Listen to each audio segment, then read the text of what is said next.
अब इंफॉर्मेशन का होगा लेवल अप, क्योंकि आप देख रहे हैं कवर अप। नमस्कार, मैं हूं वेद प्रकाश और आप देख रहे हैं कवर अप। आज हम लोग पहुंचे हैं झारखंड की राजधानी रांची के राजभवन के पास और यहां आप देख सकते हैं कि हमारे साथ पीछे जो हैं बहुत सारे टाना भगत हैं जो कि बीते कुछ दिनों से आंदोलन कर रहे हैं। आइए इनसे बात करते हैं और जानते हैं कि इनकी क्या मांगे हैं और क्या कारण है कि ये आंदोलन लगातार किए जा रहे हैं और अभी तक क्या मुद्दा है जो कि जिसका समाधान नहीं निकला है। आप लोग से बात करना चाहेंगे, कितने दिनों से आप लोग आंदोलन कर रहे हैं? ये 50 दिन हो गए हैं। 50 दिन हो गए। और आप लोग की क्या मांगे हैं? मांग ये है कि झारखंड में जो 5वीं अनुसूची क्षेत्र के जो ज़िले हैं, उस ज़िले में जो शासन प्रशासन व्यवस्था है, वो व्यवस्था आज तक आज़ादी के बाद से लागू नहीं हो पाई। संविधान में एकदम स्पष्ट लिखा हुआ है, साफ साफ अक्षरों में। उसके बावजूद किसी ने कोई पहल नहीं किया। हम लोग भी अनभिज्ञ रहे, कभी संविधान कोई नहीं देखे, ना कोई देखते हैं। संविधान को तो लोग अलमारी में सजाने की पुस्तक समझते हैं। तो उस पुस्तक को हम लोगों ने अब देखना शुरू किया है, तो लगा कि हम लोगों का जो हक अधिकार है, यह इसका बेहतरीन ढंग से हनन हो रहा है। तो ये हनन ना हो सके और धरातल पर लागू हो सके, इसके लिए हम लोग अपने राज्यपाल जो हैं, अभिभावक हैं, और इन्हीं से ये हो सकता है, तो इसको हम लोग बताने के लिए यहाँ बैठे हैं। हम लोग अपना आवेदन दे चुके हैं कि हम लोग एक बार मिलना चाहते हैं, और 85 नहीं 70 दिन पहले हम लोग दे चुके हैं, और बार बार बोल रहे हैं हम लोग यहाँ बैठे हैं, आपसे मिलना चाहते हैं, कि इस पर बात करना चाहते हैं। लेकिन वो आज तक ना किसी को संज्ञान लेने के लिए भेजे, ना ही कोई भी कोई भी अधिकारी को भेजे। और जब तक हम लोग एक बार मिलेंगे नहीं, बात नहीं करेंगे, तब तक हम लोग यहाँ पर बैठेंगे रहेंगे। ऐसा व्यवस्था हम लोग बना चुके हैं। ये बताइए कि चूँकि राज्यपाल तो संवैधानिक प्रमुख भी होते हैं और आप लोग के गार्जियन भी वही हुए, देखा जाए तो 5वीं अनुसूची की जो बात कर रहे हैं जी, इसके अलावा भी कोई नेता मंत्री या अधिकारी जो जिनसे आप लोग बात करने का कोशिश कर रहे हैं या जिन तक आप बात पहुंचाए हो और वो मिलने आ रहे हो, ऐसा कुछ अभी तक स्थिति दिख रहा है क्या? अभी तक तो वैसी स्थिति नहीं आई है, और मंत्री कोई भी नेता मंत्री हम लोगों की समस्या की समाधान नहीं करेंगे। हम लोग जानते हैं कि 5वीं अनुसूचित क्षेत्र में कोई नेता मंत्री का भी जगह नहीं है, पंचायत चुनाव की भी नहीं थी। कुछ ये बताइए कि निर्वाचन आयोग के पास भी आप लोग पहुंचे थे और मांग किए थे पंचायत चुनाव कि नहीं करवाया जाए, ऐसा कुछ मांग किए थे? देखिए, मैं बताना चाहूँगा, मेरा नाम राजीव कुमार उरांव हुआ, और मैं बताना चाहूँगा कि हम लोगों ने ये जो अनिश्चितकालीन सत्याग्रह जो हम लोग यहाँ पर रखे हैं, इसका मुख्य उद्देश्य था कि हमारे क्षेत्र में चुनावी व्यवस्था को रद्द किया जाए। इसके लिए बहुत तरह से आवेदन चुनाव आयोग को ही नहीं, झारखंड सरकार को और यहाँ के जो हमारे अभिभावक हैं, राज्य के जो अभिभावक हैं, हमारे राज्यपाल महोदय, इनको भी सूचना दिया गया है आवेदन के माध्यम से। लेकिन यह जब इस पर किसी तरह कोई कार्रवाई, कोई पहल, कोई सुनवाई नहीं हुआ, फिर हम लोगों ने इसी के विरोध में यह अनिश्चितकालीन सत्याग्रह शुरू किया।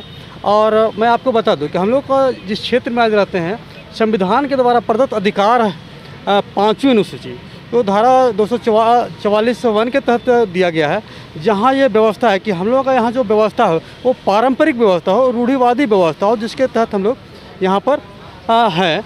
और हम लोग का यही कहना है कि हमारा जो व्यवस्था जो संविधान में दिया हुआ है, उसको हमको स्वतः लागू करने दिया जाए, हमको उस पर कार्य अमल करने दिया जाए, यही बात है। और मैं आपको बता दूं कि जहां हम लोग न्यायिक प्रक्रिया में मानते हैं कि जहां न्यायिक संस्था सुप्रीम कोर्ट जो है, उन्होंने हमारे पक्ष में बहुत से जजमेंट दिए हुए हैं। जैसे वेदांता जजमेंट का आप उदाहरण ले सकते हैं, जिन्होंने कहा है कि लोकसभा न विधानसभा, सबसे बड़ा ग्राम सभा, यह जजमेंट भी हमारे पक्ष में ही है। और दूसरा बात है कि यहाँ ये कहा गया है कि आपका ये 5वीं अनुसूचित क्षेत्र में किसी भी तरह का राज्य सरकार या केंद्र सरकार का बनाया हुआ कानून सीधे तौर पर लागू नहीं हो सकता है। इसके लिए हमारा व्यवस्था है कि हम अगर उसको चाहें तो एक्सेप्ट करें, ना चाहें तो एक्सेप्ट ना करें, वो हमारे ऊपर निर्भर करता है। हमारे हित में है हम उसको ले सकते हैं, और नहीं तो हम उसका सीधा विरोध कर सकते हैं। वो हमारे पास जो अधिकार दिया गया है, उस तरह का अधिकार हमें दिया गया है कि हम अपना कानून स्वयं बनाएं और स्वयं अपना हित चाहें और उसके हिसाब से अपना क्षेत्र में शासन और स्वशासन करें, ये व्यवस्था दिया गया है। और आपको एक बात मैं जानकारी के लिए यह भी बता दूं कि यहाँ झारखंड सरकार ने एक अपने ही उच्च हाईकोर्ट में, माननीय हाईकोर्ट में एक हलफनामा दायर किया, जिसमें वह कही है झारखंड सरकार कि हम यहाँ न राज करते हैं न शासन प्रशासन करते हैं, हम इस तरह का कुछ नहीं करते हैं और न करेंगे। हमारे ऊपर जो कहा गया है ये सरासर गलत है। इस तरह का ये हलफनामा भी दायर किया गया है। मैं आपको यही बताना चाह रहा हूँ। धन्यवाद। अच्छा, एक चीज़ और जानना चाहेंगे कि आप जैसे बोले कि लोगों में जागरूकता की कमी है, इसलिए पूरे मुद्दे को नहीं जानते हैं, और पंचायत चुनाव अनुसूची की जो आप बात कर रहे थे, तो फिर तो ऐसा भी कर सकते हैं कि लोगों में जागरूकता लाने के लिए भी कुछ अभियान चलाना होगा आप लोग को। इस सत्याग्रह के माध्यम से स्वयं लोग जागरूक हो रहे हैं, जागरूकता स्वयं आ रही है। आप सोच रहे होंगे जो बैठे हैं यही लोग बैठे हैं। हम लोग यहाँ हर एक ज़िले से 2-2 दिन के लिए आ रहे हैं और जा रहे हैं। लोगों को पता भी नहीं चल रहा है, किसी को ये पता भी नहीं चल रहा है कि ये सत्याग्रह अभी कितना लंबा चलेगी। कहाँ से लोग आ रहे हैं, किन किन ज़िलों से आ रहे हैं? 15 जिला, 16 जिला, 5 अनुसूचित क्षेत्र के ज़िला है, जिसमें 13 पूर्ण रूप से हैं और 3 जिला आंशिक रूप से हैं। तो इस ज़िले से सभी प्रखंडों से लोग आ रहे हैं और सब आना जाना कर रहे हैं। तो इसलिए रहे हैं कि उनको पता है, अगर पता हुए तो नहीं आते। तो आप समझ सकते हैं कि जागरूकता कैसे आ रही है। अच्छा, एक चीज़ और आप लोग के बारे में कहा जाता है कि जो टाना भगत हैं गांधी जी को काफ़ी मानते हैं, उनके सत्याग्रह को भी, मतलब अगर कुछ लोग ऐसा भी कहते हैं कि अगर झारखंड में कोई आंदोलनकारी हैं और गांधी जी को पूर्ण रूप से उनके सत्य अहिंसा सत्याग्रह को मानने वाले हैं तो वो टाना भगत ही हैं। तो आप लोग वाकई ये बात जो हम लोग पढ़ते हैं सुनते आए हैं, इस पर क्या कहेंगे आप? देखिए, 100 साल पहले आज़ादी की लड़ाई जो महत्वपूर्ण भूमिका अदा किए तो टाना भगत किए। टाना भगत जब उस समय किए तो देश तो आज़ाद हुई, हम लोग आज़ाद देश में हैं बोलते हैं, लेकिन अब लगने लगा आज़ाद देश के जितने भी हम लोग अभी हैं, आज़ाद नहीं, अब गुलामी आई है। ऐसा क्यों कह रहे हैं आप? इसलिए कि जो जनता के लिए काम जो होना चाहिए था, जिस उद्देश्य के लिए जो भी विकास के काम होते हैं, वो अभी आज जितने भी पदाधिकारी हैं इतने तानाशाह हो गए हैं कि उनके पीछे आप दौड़ते रहिए, आपका काम होगा ही नहीं। तो ये व्यवस्था ये दर्शाती है कि अब हम लोग जाके गुलामी पर आ गए हैं। तो व्यवस्था में आपको लगता है कि जो संविधान चल रहा है इसमें भी कुछ बदलाव का ज़रूरत है? बदलाव की तो बहुत ज़रूरत है, क्योंकि अब अभी आप देखेंगे तो आखिर इतना पैसा पूजा सिंघल कैसे जमा की? अगर विकास का काम होता तो वो विकास काम के लिए वो पैसा था, ना कि किसी एक व्यक्ति के लिए था। अभी तो एकमात्र पूजा सिंघल सामने आई है। अभी जांच अगर किया जाए तो हर एक जगह ऐसे कितने पूजा सिंघल जैसे लोग मिलेंगे। और आप लोग से भी जानना चाहेंगे, चूँकि जल जंगल जमीन का लड़ाई भी चल रहा है, स्थानीय नीति भी हम लोग देख रहे हैं। अभी चूँकि पूजा सिंघल का मामला चल रहा है तो स्थानीय नीति थोड़ा सा मंद पड़ गया, एक तरह से कह सकते हैं। तो जल जंगल ज़मीन का जो लड़ाई है, चूँकि आप लोग सत्याग्रह कर रहे हैं, ग्राम सभा की बात कर रहे हैं, तो देखा जाए तो सब मुद्दा एक दूसरे से जुड़ा ही हुआ है। अगर तो क्या कहेंगे इस पर, क्या आप लोग सोचते हैं स्थानीय नीति को लेकर?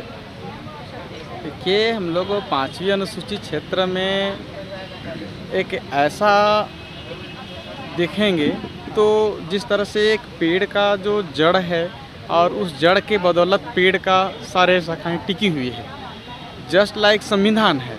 और संविधान के अंदर में एक संविधान कहा जाता है, वो 5वीं अनुसूची है जो यहाँ के मूल आदिवासियों के लिए ही बनी हुई है। वो स्वयं स्वायत्त शासन करने के लिए स्वतंत्र हैं। तो हम यहाँ पर खतियान के नाम पर अगर आंदोलन करते हैं तो मेरे लिए उचित नहीं लगता है, क्योंकि हम यहाँ पर पहले से मालिक बन करके बैठे हुए हैं। तो हमको उस चीज़ को बताने की आवश्यकता ही क्यों? हम पहले से राजा बने हैं और हम राजा हैं कहने की लोगों को सिखाने की ज़रूरत क्यों? आप पढ़े होंगे कि जंगल की राजा शेर है, तो शेर को बार बार शेर शेर कह के बताने की ज़रूरत ही नहीं, उसको तो पता ही है कि शेर ही राजा है, राजा तो शेर ही है ना। तो यहाँ पर 5वीं अनुसूची क्षेत्र में मालिक तो आदिवासी ही है। अब हम लोग को यहाँ पर एक छोटा छोटा चीज़ को लोग अगर बोल रहे हैं कि नहीं हम लोग 1932 का खतियान लागू करिए या 1908 की खतियान लागू करिए, स्थानीय नीति लागू करिए। भाई हम आज से नहीं, जब से पृथ्वी में मनुष्य का सृजन हुआ तब से हैं, तो हम उसको लागू करने के लिए हम क्यों बोलेंगे? हम तो उसी समय से लागू हैं ना। तो इस चीज़ को लोगों को जानकारी होना चाहिए कि हम आज से नहीं बल्कि जब से धरती पर मानव जीवन का जन्म हुआ तब से हम लोग यहाँ का अस्थायी निवासी हैं। तब हम किसको प्रमाण दें? उस दीकू को हम दें जो बाहर से आया है, विदेशी है। उन लोगों को हम लोग प्रमाण देने के लिए हम लोग कह रहे हैं कि 1932 का खतियान लागू करो, 1908 का खतियान लागू। भाई इतना तो समझे कि कम से कम हम लोग यहाँ का मालिक हैं, हम लोग यहाँ का राजा हैं, तो फिर हम काहे हम उनको ये लागू करो वो लागू कहने के लिए हम आंदोलन छिड़ें? हमको तो अब ये कहने की ज़रूरत है कि भाई जितने भी लोग बाहर से आए हुए हो, जल्दी से जल्दी अपना जगह ढूंढो और सिमट जाओ, जगह लेकर के अपना साइड में चला जाओ जहाँ पर तुमको रहने के लिए जगह हो सकता है, क्योंकि हमारा जगह में उन लोगों को किसी कीमत में स्थान नहीं है। आपको पता होगा ये हम लोग का संविधान के अनुसार से यहाँ पर है कि राज्य सरकार और केंद्र सरकार की एक इंच ज़मीन नहीं है। अब जहाँ पर 1 इंच ज़मीन सरकार की नहीं है तो वहाँ पर बाहरी दिक्कों की ज़मीन कैसे हो जाएगी? उसका घर द्वार मकान यहाँ पर शीश महल कैसे बन जाएगी? वो तो पक्का सरासर देखने में लग रहा है ना कि वो लोग दिक्कू है। अब हम लोग दिक्कू लोग को बोल रहे हैं कि 1932 का खतियान लागू करो। भाई उनको हम लोग को एक आवाज़ में बोलना है कि दिक्कू आप हम लोग का जगह से भागो, छोड़ो, ये खतियान लागू करो कहने की ज़रूरत नहीं है। आप लोग से भी जानेंगे कि आप कहाँ से आए हुए हैं? हम लोग बिशनपुर गुमला जिला से हैं। कब तक सत्याग्रह आप लोग चालू रखना चाहते हैं? जब तक सरकार बात नहीं मानेगी तब तक, या फिर अभी तो अनिश्चितकालीन धरना बैठे हैं सत्याग्रह में। मतलब मांग जब तक पूरा नहीं होता तब तक आप लोग? जब तक मांग पूरी नहीं होगी तब तक हम लोग यहाँ पर धरना प्रदर्शन करते रहेंगे। जैसा आप देख सकते हैं टाना भगत का अनिश्चितकालीन सत्याग्रह जो है वो जारी है और आप लोगों ने देखा कि इनकी मांगे क्या हैं। धन्यवाद। खबरों से अपडेट रहने के लिए खबर अप को करें लाइक, शेयर और सब्सक्राइब।